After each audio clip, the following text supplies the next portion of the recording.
మనం తిరుమలకు వెళ్ళినప్పుడు గోవింద అని మనసారా స్మరించకపోతే ఆ దర్శనం ఖచ్చితంగా అసంపూర్ణంగా అనిపిస్తుంది. క్యూ లైన్ లో ఉన్నప్పుడు బిగ్గరగా గోవింద గోవింద అన్న నామస్వరాలు వింటే తెలియని తన్మయత్వానికి గురవుతాం.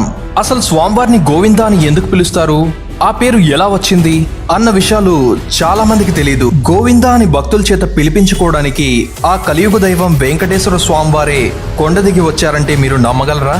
ఇంతకీ గోవింద అన్న పేరు ఎలా వచ్చిందో ఇక ఏమాత్రం ఆలస్యం చేయకుండా తెలుసుకుందాం.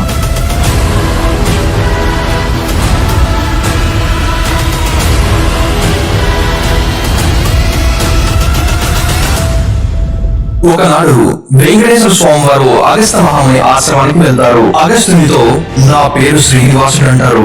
మీ ఆశ్రమంలో చాలా గోవులున్నాయని విన్నాను, అందులో ఒక దానిని నాకు ఇయ్యవా అని వెంకటేశ్వర స్వామి వారు అగస్త్య మహామునిని అడుగుతారు. అందుకు సంతోషించిన మహాముని, స్వామి, నీకు ఇవ్వడానికి నాకు ఎటువంటి అభ్యంతరం లేదు, కానీ మన వేదాల ప్రకారం సహచరుని ఉంటే కానీ గోవుని ఇవ్వకూడదు అంటారు. కాబట్టి స్వామి, మీరు మీ సతీమణితో మరోసారి ఇక్కడికి రాగలరు అని అంటాడు. సరే అలాగే అని స్వామివారు వెళ్ళిపోతారు. అతను చూసుకుని సరిగ్గా అగస్త్య మహాముని ఆశ్రమంలో లేని సమయాన స్వామివారు పద్మావతి అమ్మవారి సమేతంగా ఆశ్రమానికి చేరుకుంటారు.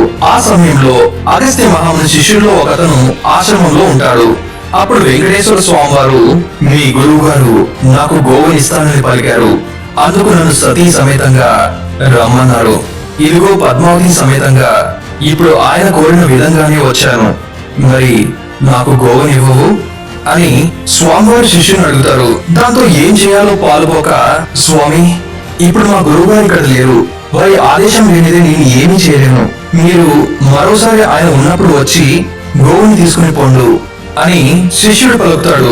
దాంతో స్వామివారు ఆగ్రహించి తిరుమల కొండ వైపు గబగబామని నడుచుకుంటూ వెళ్ళసాగారు. అంతలో అగస్త్య మహాముని ఆశ్రమానికి రాగా శిష్యుడు జరిగిన వృత్తాంతానంతా వివరిస్తాడు. దాంతో ముని ఒక గోవుని పట్టుకుని తన శిష్యుల్ని మరికొందరిని తన వెంట పెట్టుకుని పరుగులు అందుకుని శ్రీనివాసుని వెంట పరిగెడతారు. స్వామి కాస్త దూరంలో కనిపించగా ముని అతని శిష్యులు, స్వామి, గోవు ఇంద అని గట్టిగా అరవసాగారు. గోవు అంటే ఆవు, ఇంద అంటే తెలుగులో ఇదిగో అని అర్థం. అలా ఎంత పిలిచినా స్వామి ఏమాత్రం పట్టించుకోకుండా వెళ్ళిపోసాగారు. ఆయన ఎలాగైనా ఆపడానికి వారు ఇంకా గట్టిగా అరవడం మొదలు పెట్టారు. స్వామి గోవింద, స్వామి గోవింద, స్వామి గోవింద, స్వామి గోవింద అని ఇంకా గట్టిగా అరవసాగారు. స్వామి గోవింద గోవింద గోవింద గోవింద అని అరుస్తుండగానే స్వామివారి ఆలయానికి వెళ్లి అదృశ్యమైపోయారు.